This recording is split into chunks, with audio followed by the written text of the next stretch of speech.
ሲኤምሲ ላይ ከኮንቬንሽን ሴንተር ፊት ለፊት በ4.6 ሚሊዮን ብር ሙሉ ክፍያ የቤት ባለቤት ይሁኑ። 30% ቅናሽ የተደረገበትን በካሬ 62888 ብር ከ10% ቅድመ ክፍያ ጀምሮ በረጅም ጊዜ አከፋፈል ለሚከፍሉ ደግሞ በካሬ 84888 ብር ከተጨማሪ 50% የባንክ ብድር ጋር ይዘንሎት ቀርበናል። ባለ አንድ መኝታ በ600 ሺህ ብር ቅድመ ክፍያና በ6.2 ሚሊዮን ጠቅላላ ክፍያ፣ ባለ ሁለት መኝታ በ900 ሺህ ብር ቅድመ ክፍያና በ9 ሚሊዮን ብር ጠቅላላ ክፍያ፣ ባለ 3 መኝታው ደግሞ በ1.1 ሚሊዮን ቅድመ ክፍያና በ11 ሚሊዮን ጠቅላላ ክፍያ በመሸጥ ላይ እንገኛለን። ባለ 5 ኮከብ ሆቴልና አካቶ በርካታ የጋራ መጠቀሚያዎችንና መዝናኛዎችን ያሟላ ሲሆን ፈጥነው ለሚመጡ ደንበኞች ልዩ ቅናሽ አድርገናል። አሁኑኑ ከታች ባለው ስልክ ይደውሉ። ድሪም ቢልደርስ ሪል ስቴት ህልሞን እንገነባለን። እነሆ ትንሣኤ የዱባዩ ዱካም ሬስቶራንት ለመላው የክርስትና እምነት ተከታዮች በሙሉ እንኳን ለፋሲካ እንኳን ለትንሣኤ በዓል በሰላም በጤና ደረሳችሁ እያለ መልካም ምኞቱን ይገልጻል። ዱካም ሬስቶራንት በዚህ ታላቅ በዓል ሀገረኛውን ድንቅ የባህል ድባብ ተላብሶ ተሞሽሮ ደንበኞችን ለማስተናገድ ተዘጋጅተዋል። ደንበኛ ንጉሥ ነው። በዱባይ ምድር ከሀገራችን ሰንጋ እያስመጣና እያሳረደ የምግብ ምርጫችን ጣዕማችንና ባህላችን የሆነውን ጥሬ ሥጋ እንዲህ እንደሚያዩት አይኖም ሆዶንም በሚያጠግብ በሚያረካ መልኩ አዘጋጅቷል። ጮማ ከብሩንዶ፣ ጥሬ ከጥብስ ከክትፎ አማርጠው የልብ አድርስ ከሆነ ቀልጣፋ መስተንግዶ ጋር እኛ ጋር ደስ ይበሎች። ማወራረጃውና የምንታወቅበት በንጹሕ ማር የሚጠመቅ ብርዛችን ይጠብቀውታል። የራሱ በቂ የመኪና ማቆሚያ ቦታ ያለው የተንጣለለ ግቢ ውስጥ የሚገኝ በልዩ ቪአይፒ ክፍሎች ጭምር በተሟላው ዱካም ሬስቶራንት ቤተሰቦች፣ ባልንጀሮች፣ የሥራ ባልደረቦችና ወዳጆች ደስታችሁን አሳልፉ ይለዎታል።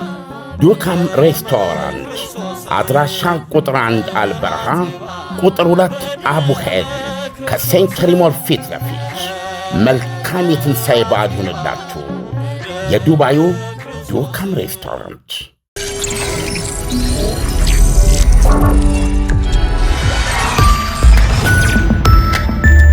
ይህ አዋዜ ሰበር ነው።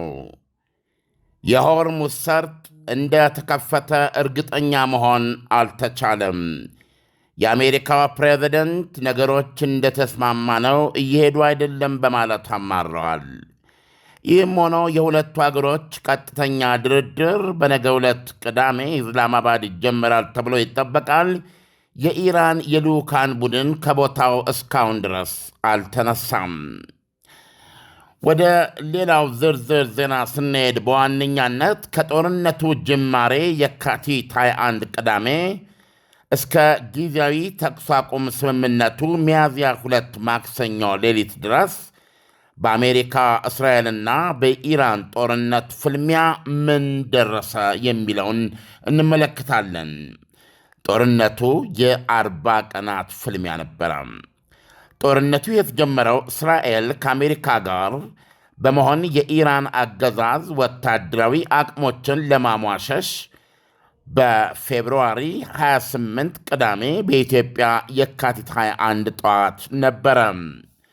በጥቃቱ ሁለቱ አገራት በጣምራ ስጋት ነው ያሉትን የኢራን የቦሊስቲክና የኒውክሌር አቅሞችን በመደብደብ ሕዝቡ አገዛዙን ከሥልጣን መንግሎ እንዲጥል የሚያስችል ሁኔታ ለመፍጠር አቅደው ተዋግተዋል። በጦርነቱ ወቅት ኢራን እስራኤል ላይ ወደ 650 ቦሊስቲክ ሚሳይሎች ተኩሳለች። በእስራኤል ጦር መግለጫ መሠረት ከእነዚህ ውስጥ ከግማሽ በላዮቹም የጦር አረራቸው ወይም ጫፎቻቸው ክላስተር ቦምቦች ነበሩ። መውደቅ በቻሉባቸው ስፍራዎች ሁሉ በ10 ኪሎ ሜትር ሬዲየስ ዙሪያ ግብ በመሰነጣጠቅና በመሰነጣጠር ያገኙትን ኢላማ ለመጉዳት ችለዋል። ጥቃቱ በአጠቃላይ 24 እስራኤላውያንን ገድሏል። ከመካከላቸው እስራኤል አገር ውስጥ ሥራ ለመሥራት የሚኖሩ የውጭ ዜጎችንና እንደዚሁም የምዕራብ ዮርዳኖስ ዳርቻ ነዋሪ ፍልስጤማውያን 4ቱ ይገኙበታል ተገድለዋል። ከ7,000 በላይ ሰዎች ቆስለዋል። ነገር ግን ሌሎቹ ቀላል ሕክምና አግኝተው መመለስ ሲኖርባቸው 108 ቁስለኞች ግን ሆስፒታል ለመቆየት ተገደዋል። ከእነሱ ውስጥ 2ቱ ለሕይወታቸው ክፉኛ የሚያሰጋ ነው። 13ቱ ደግሞ ከባድ የሚባል ጉዳት የደረሰባቸው፣ 27ቱ መካከለኛ፣ 66ቱ ደግሞ በማንኛውም ሰዓት ከሆስፒታል ሊወጡ በሚያስችላቸው ሁኔታ ላይ የሚገኙ ናቸው ይላል ዘገባው። የጦርነቱ የመጀመሪያ ዕለት ኢራን እስራኤል ላይ የከፈተችው የሚሳኤል በላ ወይም ሩምታ 80 ነበረ።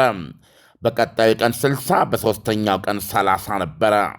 በቀሪዎቹ ጊዜያት በየቀኑ በአማካኝ ከ10 እስከ 20 ሚሳኤሎች ተኩሳለች። ከሚሳኤሎቹ በላ ውስጥ ቢያንስ 16ቱ በ100 ኪሎ ግራሞች የሚቆጠር ክብደት ያላቸው መደበኛ ቦምቦች ነበሩ። ከጠቅላላው እሩምታ ወደ 50 የሚሆኑት ክላስተር ቦምብ አረሮች የጫኑ ሚሳኤሎች የሕዝብ መኖሪያ ቀዮች ላይ በማረፍና በመሰነጣጠር በመቶዎች የሚቆጠሩ ስፍራዎች ላይ ጉዳት አድርሰዋል። በድምሩ ከሞቱት 24 ሰዎች መካከል 10ሩ በክላስተር ቦምቦች፣ 16ቱ ደግሞ በመደበኛ ቦምቦች የተገደሉ ናቸው። የአገሪቱ የደጀን ግንባር እዝ እንደገለጸው ከ5500 በላይ እስራኤላውያን መኖሪያ ቤቶቻቸው ላይ በደረሰባቸው ጉዳት የጉዳቱ መጠን ሊኖርባቸው የሚያስችል ባለመሆኑ ተፈናቅለዋል። የእስራኤል አየር ኃይል በበኩሉ ኢራን ላይ ከ1000 ጊዜ በላይ የጦር ጀቶች የድብደባ ወጀብ ያካሄዱ ሲሆን በድምሩ 18,000 ቦምብ ጥለዋል። እንደ አይዴፍ መግለጫ ከሆነ ከ4,000 በላይ በሆኑ ኢላማዎች ላይ 18,000 በላይ ጥቃት ፈጽመዋል። ከኢላማዎቹ መካከል የአየር መከላከያ መሳሪያዎች፣ የቦሊስቲክ ሚሳይል መተኮሻዎች፣ የጦር መሳሪያ ማምረቻ ስፍራዎች፣ የኒውክሌር ጣቢያዎች፣ የተለያዩ ጽሕፈት ቤቶች፣ ወታደራዊ አዛዦችና የፖለቲካ መሪዎች ይገኙበታል። የእስራኤል አየር ኃይል ኢራን ላይ ወደ 8500 የድብደባ ምልልስ አድርጓል። የአሜሪካ ጦር ለብቻው በኢራን ወታደራዊ ኢላማዎች ላይ 13,000 ጥቃት ፈጽመዋል። እንደ እስራኤል ጦር ማብራሪያ በእነዚህ ጥቃቶች እስራኤል ከኢራን ወደ 420 ከሚገመቱም የቦሊስቲክ ሚሳኤል መተኮሻዎች ሎንቸርስ ውስጥ 60 በመቶውን አውድማለች ወይም እንደማይሰሩ አድርጋለች። በዝርዝር ስታስቀምጥ 200 መተኮሻዎች ወድመዋል፣ ሌሎች 80 ደግሞ ተሰናክለዋል። 80ዎቹ ከመሬት በታች ዋሻ ውስጥ የነበሩና የዋሻ መግቢያዎቻቸውና የዋሻው በላይ በቦምብ በመደብደቡ የተነሳ እንደማይሰሩ የተደረጉ ናቸው። ከጦርነቱ መጀመር በፊት የእስራኤል ጦር በኢራን እጅ የሚገኙ ቦሊስቲክ ሚሳይሎችን ቁጥር 2500 እንደሆኑ መገመቱ ይታወቃል። የአይዲኤፍ የስለላ መኮንኖች በቅርቡ እንዳሰሉት ኢራን አሁንም ወደ 1000 የሚደርሱ እስራኤልን መምታት የሚችሉ ሚሳይሎች አሏት። በተጨማሪም እስራኤል በጥቃቱ 85 በመቶ ገደማም የኢራን አየር መከላከያና ድካ መከታተሊያዎችን አውድመዋል። ከኢራን አየር መከላከያ መሳሪያዎች ውስጥ ሚሳኤል መተኮሻዎችንና ራዳርን ጨምሮ ከ300 በላይ ኢላማዎች ናቸው የተደበደቡት። የባሰውና ከፍተኛው ግን የኢራን የጦር መሳሪያ ምርት ኢንዱስትሪ ላይ የተካሄደው ድብደባ መሆኑን ጦሩ ገልጿል። እስራኤል ላይ ስጋት መፍጠር የሚችሉ ጦር መሳሪያዎች የሚመረቱባቸው ስፍራዎች ተደብድበዋል። ከኢራን ጦር መሳሪያ ማምረቻ ኢንዱስትሪ ጋር የተገናኙም ከ1000 በላይ ኢላማዎች ናቸው የወደሙት። በእነዚህ ጥቃቶች ኢራን ላይ ከባድ ጉዳት ከመድረሱ የተነሳም ኢራን አሁን ባለው ደረጃ አንድም አዲስ ሚሳኤል ማምረት አትችልም።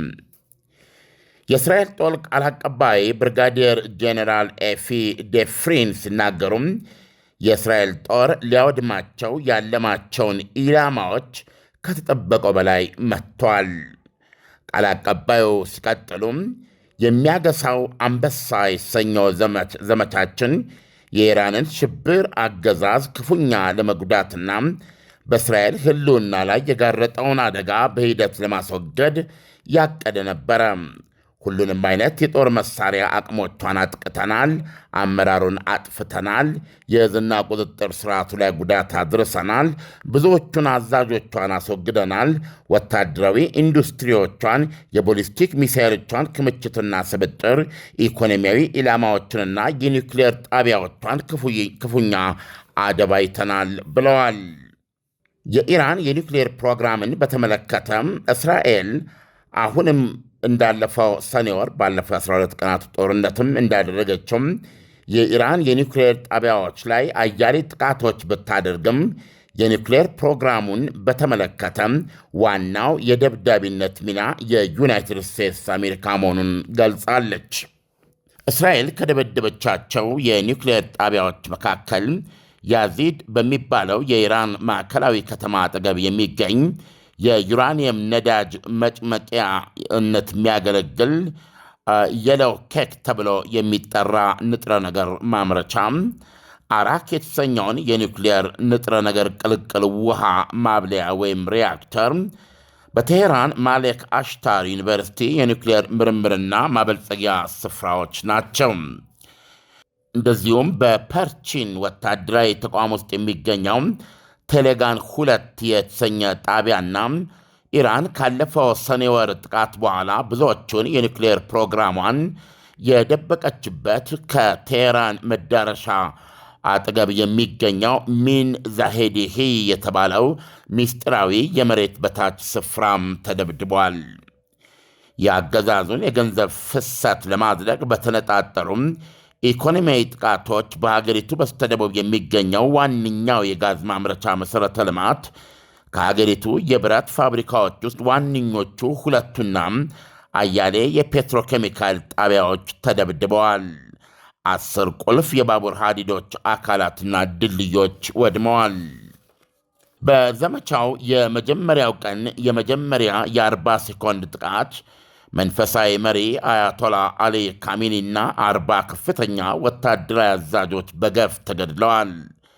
ከዛ በኋላ በነበሩ ሳምንታት የተገደሉት ደግሞ የሟቹ አሊ ካሜኒ ከፍተኛ የጦር አማካሪ አሊ ሻምካኒ፣ የኢራን እስላማዊ አብዮታዊ ዘብ ኮር አዛዥ መሐመድ ፓክፑር፣ የዘቡ የባሕር ኃይል ዋና አዛዥ አሊ ሬዛ ታንግሴሪ፣ የዘቡ የስለላ ኃላፊ ማጂድ ካዴሚ፣ የባሲጅ ሚሊሻ ኃይሎች አዛዥ ጎላም ሬዛ ሶሌይማኒ፣ የዘቡ ቃል አቀባይ አሊ ሙሐመድ ናይኒ፣ የብሔራዊ ደህንነት ምክር ቤት ኃላፊው አሊ ላርጂያኒ፣ መከላከያ ሚኒስትሩ አዚዝ ናሲር ዛዴህ፣ የአያቶላ ካሚኒ ወታደራዊ ጸሐፊ መሐመድ ሺራዝ ናቸው።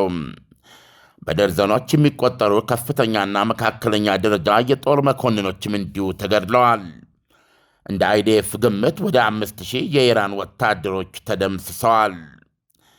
በእስካሁኑ ድብደባ በ10 ሺዎች የሚቆጠሩ ቆስለዋል። ብዙዎቹ የአገር ውስጥ ደህንነት መስሪያ ቤት ኃይሎችና የባሲቭ ሚሊሻ ኃይሎች አባላት ናቸው ይላል ዘገባው። በሰላማዊ ሰዎች ደረጃ ደግሞ ሮይተርስ ምንጭ ጠቅሶ እንደገለጸው 3600 ኢራናውያን ተገድለዋል።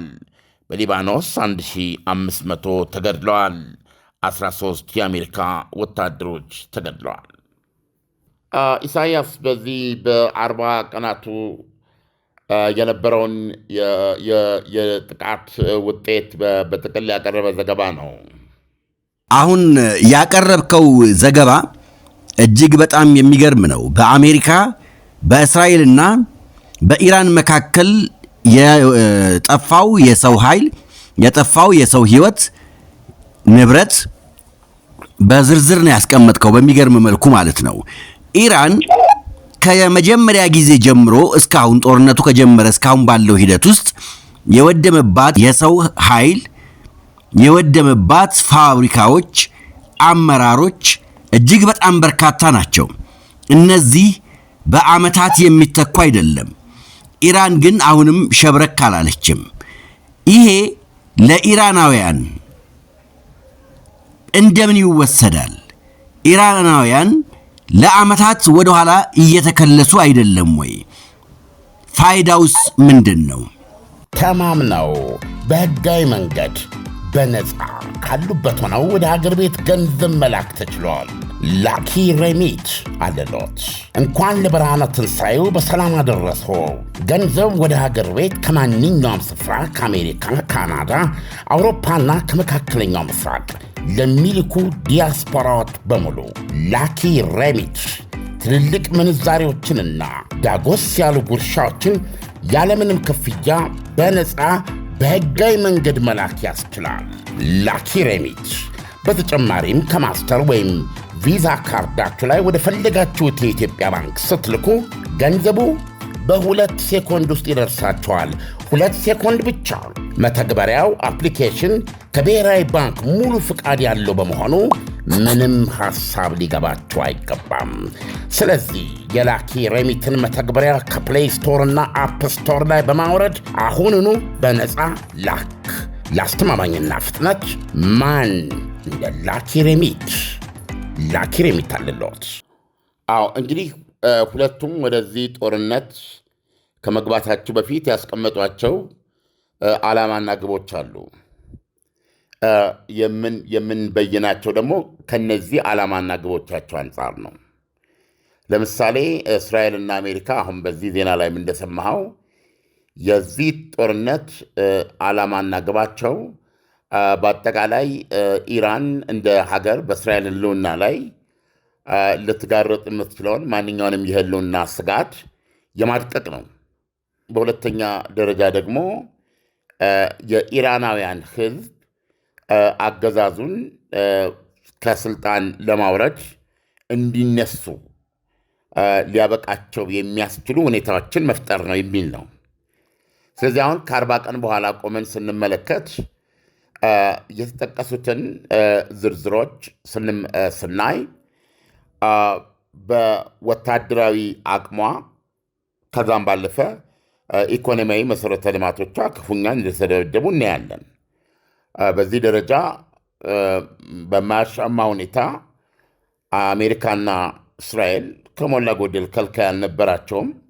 ኢላማዎቻቸውን ሁሉ በሰማው መልክ መጥተዋል። ስለዚህ በዚህ በኩል ምናልባት ዶናልድ ትራምፕ ብዙ ጊዜ በወታደራዊ መልኩማ አሸንፈናል የሚሉት ይሄንን ማለት ነው። እነዚህ የወደሙ ናቸው።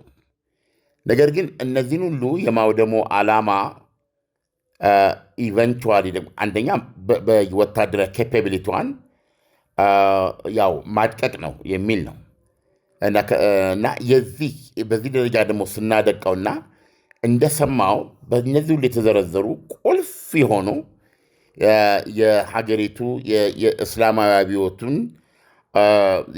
የፈጠሩ ያጎለበቱ ያጸኑ ሰዎች ብዙዎቹ ወድቀዋል አይደለም፣ ብዙዎቹ መስዋዕትነት ከፍለዋል። እነዚህ ሁኔታዎች ተዳምረው ኢራናውያን አገዛዙን ከስልጣን ለመመንገል እንዲነሱ በቂ ድፍረት፣ በቂ አቅም፣ በቂ ሁኔታ ሊፈጥር የሚችል ወይም በተዘዋዋሪ ምንድን ነው እስራኤልና አሜሪካ በቀጥታ ባይሉትም ስርዓቱን የማጥፋት ወይም የስርዓት ለውጥ የማድረግ ተልእኮም ነበራቸው። እስካሁን በምናየው በዚህ ደረጃ ስናይ ግን ቢያንስ እስካሁን ባለ ሁኔታ ይህንን ማከናወን አልቻለም። የኢራን አገዛዝ አሁንም አለ።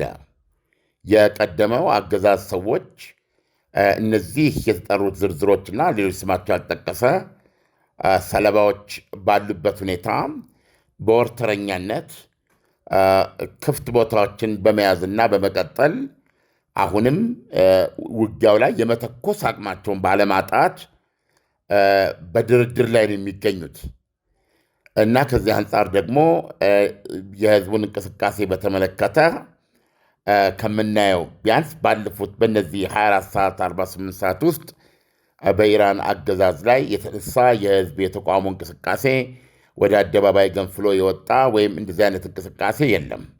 ስለዚህ እነዚህን ከግምት ስናስገባ የስርዓት ለውጥ አገዛዝን እንዳገዛዝ ለማጥፋት ያደረጉት ጥረት ምንም እንኳ በጣም የሚገርም ዋነኛውን ክሬም ኦፍ የኢራን አብዮትን ክሬም በቃ የምትለውን ኢሊት የሆነውን አመራር አዛዦች ያጠፋ ቢሆንም አሁን ባለው መልኩ የኢራን አገዛዝ ስላለ በዚህ በኩል አሜሪካና እስራኤል እንዳልተሳካላቸው ይቆጠራል። ዓለም አዎ፣ አሁን አንተ በዘረዘርከው መንገድ የኢራን አመራሮች ቢጠፉም እንኳን አገዛዙ ወይም ስርዓቱ እንደቀጠለ ነው ያለው። ግን በሌላ መልኩ ደግሞ ስንመለከተው የአንድ ሰው ከቦታው ላይ መነሳት የሀገርን ርዕዮተ ዓለም አይቀይርም ወይ? አሁን ኢራን ላይ ያለው የምንመለከተው እጅግ በጣም በርካታ አመራሮች ናቸው የሞቱት። አሁን ግለቱ ባለበት ሰዓት አዎ እንዳሉ ናቸው ያሉት። ነገር ግን መኖር ሲጀመር መሰረታዊ ልማቶቹ ባሉበት ባለመገኘታቸው የሚመጣው ጫና አመራሩ ላይ ሌላ እሳት አይጭርም ወይ? የውስጥ እሳት አይነሳም ወይ? አሁን እስካሁን ባለ ሁኔታ እስከዚህ ዕለት ድረስ በሚል ነው እየተነጋገርን ያለ ነው እና ጥያቄ ትክክል ነው። በጊዜው በሂደት ውስጥ ጦርነቱ በዘላቂነት ቆሞ ወደ መደበኛ ሕይወት በሚመለሱበት ጊዜ እነዚህ ክፍተቶች፣ እነዚህ ጉድለቶች የማያስኬዱ የማያራምዱ ሊሆን አይችሉም ወይ የሚል ነው። እንደ አገዛዝ የሚገርም እኔ አለ ነው የምለው ኢሳያስ። የኢራን መንግስት በባህሪው የተለየና ብቸኛ ነው በዓለም ላይ። የኢራን እስላማዊ ሪፐብሊክ አብዮታዊ እስላማዊ ሪፐብሊክ ሃይማኖታዊ መንግስት ነው። በጣም ከሚገርመው ይህ ሁሉ እልቂት ተካሂዶ አሁን ወደ ድርድሩ ነገ እንግዲህ ቅዳሜ ኢስላማባድ ነው የሚደረገው። እስካሁን ደቂቃ ድረስ እንዳየሁት የራሱ የኢራን ልዑካን ቡድን ወደዛ አልተንቀሳቀሰም። ለሀይድም ይቀራል። ምናልባት ለሀይድ ቀርቶ ለድርድሩ ፊት ለፊት ተገናኝተው የሚጀምሩበት ሁኔታ ላይካሄድ ወይም ሊራዘም ይችላል፣ አናውቅም። ምክንያቱም በሆርሙዝ ሰርጥ በኩል አሁንም በተለይ የተባበሩት አረብ ኤሚሬቶች በግልጽ አስቀምጣለች። ኢቭን ኢራኖች ገንዘብ እያስከፈሉ ነው የሚል ነው ያለው። ሁለተኛ አንድ ኦፊሻል አድርጌ ሊጠቅሰው የማልችለው ነገር ግን የኢራን እንቅስቃሴ ላይ ተመስርቶ የሚሰራ ሚዲያ ነው። እሱ እንደገለጸው አሁን ከጥቂት ሰዓታት በፊት የኢራን ፓርላማ ሌላ ከፍተኛ አባል የብሔራዊ ኮሚቴ እንደዚህ በለኝ ከፍተኛ አባል የእስራኤልና የአሜሪካ መርከቦች በሆርሙዝ ሰርጥ አይተላለፉም የሚል ቃላቸውን ደግመዋል። እነዚህን ነገሮች አስበ ምንድን ነው ከዚህ ድርድሩ ጋር የተናገሩትና ትናንት ማታ እኔ እናንተ በሰፊው የተነጋገርበት ነገር የተጋትሮ ተራዳ የሚባለው ሺአዊ ትስስር በተናጠል የሚታይ አይደለም። ቤይሩት፣ ደማስቆ፣ ኢራቅ ለምሳሌ ዛሬ ኢራቅ የአሜሪካ ቆንስላ ተመቷል።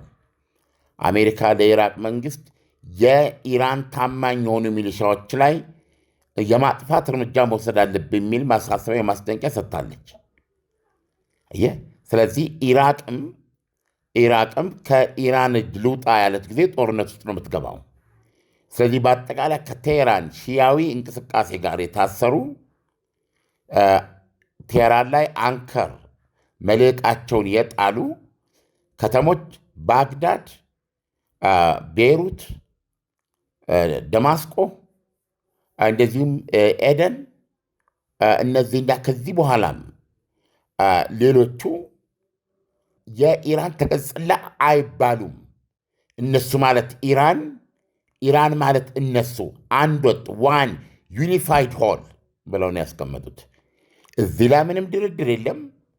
እዚህ ላይ ምንም ኢቨን ዛሬ ቅድም የነገርኩ አሁን የእስራኤልና የአሜሪካ የነዳጅ ዋቴቨር መርከቦች በሆርሙዝ ሰርጥ በኩል አይተላለፏትም የሚለውን መግለጫ የሰጡት የዜና ምንጩን እስካሁን ስላልተጠቀምንበትና እኔ ብዙ ጊዜ መነሻ ማድረጋቸው ቢያንስ በዓለም አቀፍ ደረጃ ያሉትን ነው። ይህ የኃላፊነት ጉዳይ ነው። እሱ እንዳለው ከሆነ በማንኛውም የኢራን ሺአዊ ተራዳ ኃይል ላይ የሚደረግን ጥቃት ኢራን በዝምታ እንደማታይ የሚገልጽ ነው። ስለዚህ ዘኮር የኢራን አገዛዝ ማለት እሱ ነው። የኢራን እስላማዊ ሪፐብሊክ መሰረትም መነሻም መድረሻም እሱ ነው። ይሄን ከቴህራን እየሰፋ የሚሄድ ኤምፓየር በተመለከተ ርዕዮተ ዓለም እሱ ነው። ስለዚህ ይሄን ርዕዮተ ዓለም ከማጽናት አኳያ በስሜት ነው የሚናገሩት አሁን ያሉት። በዚህ በኩል የሚደረግ አንድ ጠብታ ወደኋላ የለም ይላል። ስለዚህ አገዛዙ ኢንታክት ነው። አገዛዙ እንዳለ ነው። አዎ በኢኮኖሚ ተዳክሟል። ወታደራዊ አዛዦቹ ተመትተዋል። ብዙ በላ ደርሶበታል። ነገር ግን የቀሩት በምንም ደረጃ ያሉት ስሜታቸው፣ አቋማቸው በፊት ከነበረው ምንም የተለወጠ ነገር የለውም። እዚህ ላይ ፍንክቻ አንልም የሚል ነው። ስለዚህ ድምፃቸው አሁን ድረስ አለ። የኢራን ሕዝብ ደግሞ ሁኔታውን አይቶ ዳግም በአገዛዙ ላይ ይነሳለው የሚለው በጊዜ ውስጥ የሚታይ ነው። ተነስቶስ ከባለፈው የተለየ መንግስቱ ላይ ጫና አድርጎ የአገዛዝ ለውጥ ሊያደርግ የሚችልበት ሁኔታ አለ ወይ? ምናልባት አሜሪካና እስራኤል እያሉ ነው አለን የሚሉት። እንግዲህ ይህንንም የምናየው ነው ማለት ነው። ይሳይ ዓለም አሁን የሆርሙዝ ሰርጥን ስንመለከት አዎ በሆርሙዝ ሰርጥ ዙሪያ ያሉ ሀገራቶች መውጫቸውም መግቢያቸውም ይሄ ነው። ከነዚህ ሀገራቶች ደግሞ አንደኛዋ ራሷ ኢራን ናት። ኢራን ከውስጥ ወደ ውጭ ወይም ከውጭ ደግሞ ወደ ውስጥ አላስገባም ስትል ይሄ ሁሉ ችግር ተፈጥሯል። ግን ኢራን ለራሷ የራሷን ምግብ አምርታ የማትመገብ ሀገር ከሆኑ ሀገሮች መካከል አንዷ ናት። ወደ ኢራን የሚገቡ ነገሮች መታገድ ወይም መቆማቸው በኢራናውያን ላይ የሚያመጣው አሉታዊ ተጽዕኖ የለም ወይ ነው? ወይስ እስካሁን ወደ ኢራን የሚገቡ ነገሮች አልታገዱም ማለት እንችላለን ወይ? ተማምነው በህጋዊ መንገድ በነፃ ካሉበት ሆነው ወደ ሀገር ቤት ገንዘብ መላክ ተችሏል። ላኪ ሬሚት አለሎት። እንኳን ለብርሃነ ትንሣኤው በሰላም አደረሶ። ገንዘብ ወደ ሀገር ቤት ከማንኛውም ስፍራ ከአሜሪካ፣ ካናዳ፣ አውሮፓና ከመካከለኛው ምስራቅ ለሚልኩ ዲያስፖራዎች በሙሉ ላኪ ሬሚት ትልልቅ ምንዛሬዎችንና ዳጎስ ያሉ ጉርሻዎችን ያለምንም ክፍያ በነፃ በህጋዊ መንገድ መላክ ያስችላል። ላኪ ሬሚት በተጨማሪም ከማስተር ወይም ቪዛ ካርዳችሁ ላይ ወደ ፈለጋችሁት የኢትዮጵያ ባንክ ስትልኩ ገንዘቡ በ2 ሴኮንድ ውስጥ ይደርሳችኋል። 2 ሴኮንድ ብቻ። መተግበሪያው አፕሊኬሽን ከብሔራዊ ባንክ ሙሉ ፍቃድ ያለው በመሆኑ ምንም ሐሳብ ሊገባችሁ አይገባም። ስለዚህ የላኪ ሬሚትን መተግበሪያ ከፕሌይ ስቶር እና አፕ ስቶር ላይ በማውረድ አሁኑኑ በነፃ ላክ። ለአስተማማኝና ፍጥነት ማን እንደ ላኪ ሬሚት። ላኪ ሬሚት አለሎት። አንድ ወታደራዊ ነገር ስታቀድ ዓላማው ምንድን ነው? አሁን ሆርሙዝ ሰርጥን እንዲከፍቱ ከማድረግ አኳያ ይሄም ምን ያህል የሚያስኬድ ነው ማለት ወደ ኢራን ምንም ነገር እንዳይገባ ኦልሬዲ ወደ ኢራን በማዕቀብ የተነሳ የሚገባ ነገር የለም። በማዕቀቡ ምክንያት ቻይና ነዳያል ስለሆነች ነዳጁን እየገዛች ትወስዳለች። ነዳጁም የሚጫነው በይፋና በአደባባይ የኢራን የሚል ወይም የቻይና የሚል ይጻፍበት ነዳጅ መርከብ አለ የሚወስደው። እነዚህ ሻዶ መርከብ የሚባሉ በህቡ የሚንቀሳቀሱ የተለያየ አገር ባንዲራ የሚያውለበልቡ ናቸው። ስለዚህ ይሄ እስካሁን ያለ እውነታ ነው። ነገር ግን አት ዘ ኤንድ ኦፍ ዘ ዴይ ዋናውና ቁልፉ የሆርሙዝ ሰርጥን ማስከፈት ነው እና አሁን የምናነበው ዜና በሁሉም ሜጀር ዜናዎች ላይ የሆርሙዝ ሰርጥ ተከፍቷል አልተከፈተም ለማለት የማያስችልና አንዳንዶቹ ስምምነት ነው ሚራዥ እያሉ እየጠየቁ ነው ያሉት እና ከዚህ አንጻር ዶናልድ ትራምፕ ፖዚቲቭ ለመሆን እየሞከሩ ነው። ያ ዛሬ ምሽት አንድ ስልጣኔ ይሞታል እስከ ማለት ማስጠንቀቂያ የሰጡበት ፉሪ ቁጣ አሁን እንደምናየው ምን አግኝተው ነው ከዛ የተመለሱት የሚለውን ጥያቄ ውስጥ እየከተተው ነው ያለው። ኢራን የሆርሙዝ ሰርጥን በተመለከተ አሁንም የራሷ እንደሆነና ገንዘብ እንደምታስከፍልበት ማንኛውም ስምምነት ቢደርስም የሆርሙዝ ሰርጥ ከዚህ በኋላ አዲሱ ያልተጠበቀና በትክክል ግን ኢራን ወደኋላ እንደማትልበት አቋም አድርግ ያሳየችው ሆርሙዝ ሰርጥ ቢከፈት እንኳ ለኢራን ሳትገብር የምታልፍበት ሁኔታ እንደማይኖር ራሳቸው ዶናልድ ትራምፕ እንግዲህ 1000 መግለጫ ነው የሚሰጡትና ከሰጡት 1000 መግለጫ በዚህ ሰሞን ዋናው መከፈቱ ነው ብለዋል። ኢራን ታስገብርበታለች። ታስገብር ግን ይተላለፉ አይነት ነው። ዝግ መሆኑ ይቅር ይተላለፉ፣ እየከፈሉ ይለፉ የሚል ነገር አለና እዚህ ላይ ያላቸው አቋም ጠንካራ ነው እና ድርድሩ ይሄንን ሊያረጋግጥላቸው ቢችል የተጋትሮ ተራዳውን በተመለከተ ምንም አይነት ጥያቄ እንዳይነሳ ማድረግ ከቻሉ እና የሚሳኤል ምርታቸው ላይ እነዚህ ጥያቄዎች እንዳይነሱ የድርድር ነጥብ እንዲያውም ማድረግ ከቻሉና በዚህ ሁኔታ ከቆመ አይ ቲንክ ኦቨርኦል የጦርነቱ አሸናፊ ኢራን ናት ብሎ መደምደም ይቻላል። እና አሁንም የሚገርም ነገር ወደ ጦርነት ከመግባታቸው በፊት የነበሩት መሰረታዊ ጥያቄዎች የተለወጠ ነገር የለም እና የኢስላማባድ ስብሰባ ምን መንፈስ እንደሚፈጠርና እንደሚያመጣ ገና የሚታይ ነው። ኢሳያስ ኢራን እስካሁን ኢራናውያን ባለስልጣኖች ከቦታቸው ካልተነሱ ምናልባትም ደግሞ በስብሰባው ቦታ ላይ ባይገኙ ጦርነቱ ወደ ነበረበት ቦታ የመመለስ እጣ ፋንታ ውስጥ ይወድቃል። አለም ይወድቃል ሳይሆን መች ቆመ ጦርነቱ? አሁን እኮ ለ15 ቀን ነው። በዚህ በ15 ቀን ሆነው ባለፈው 6 ዙር አድርገው ያልቻሉትን ከዛም በኋላ የጁን 12 ቀን የፈጀው ጦርነት ተካሂዶም እንደገና እዛ ኦማን 2 ጊዜ ከዛ ጄኔቭ ተንቦጃብዶም ያልተቻለውን አሁን ደግሞ በ15 ቀን አድርገው እንዴት ስምምነት ላይ እንደሚደርሱ አሁን መሬት ላይ ከምናየው ሁኔታ ከጠየከኝ በጣም የተንበጫበጨ ሁኔታ ነው ያለው እና ጦርነቱ አሁን እንደሰማው በእስራኤል እና በአሜሪካ በኩል የሚሰጥ አሃዝ ነው። ይሄን ያህል ሺህ ኢላማ መተናል፣ ይሄን ያህል እንትን አውድመናል፣ ይሄን ያህል እንትን አድርገናል፣ እንደዚህ የሚል ነው።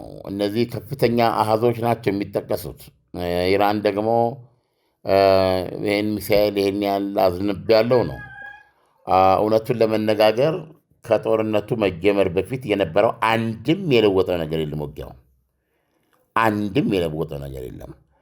ስለዚህ ይሄ ሬቶሪክ ነው። ለድርድር ሲቀመጡ ግን ሊለወጣል የሚል እምነት ካለ አይ ቲንክ ከነገ ጀምሮ የምናየው ነው። እኔም በግሌ በጠየቀኝ ግን ከንቱ ድካም ነው የሚመስለው። ጦርነቱ ይቀጥልም አትልም ይቁም አትልም። አንድ ፖይንት አሁን በሚታይ ሁኔታ ኢራንና እስራኤልና አሜሪካ ሊስማሙ የሚችሉበት ነጥብ የለም። በጣም ከባድ ነው።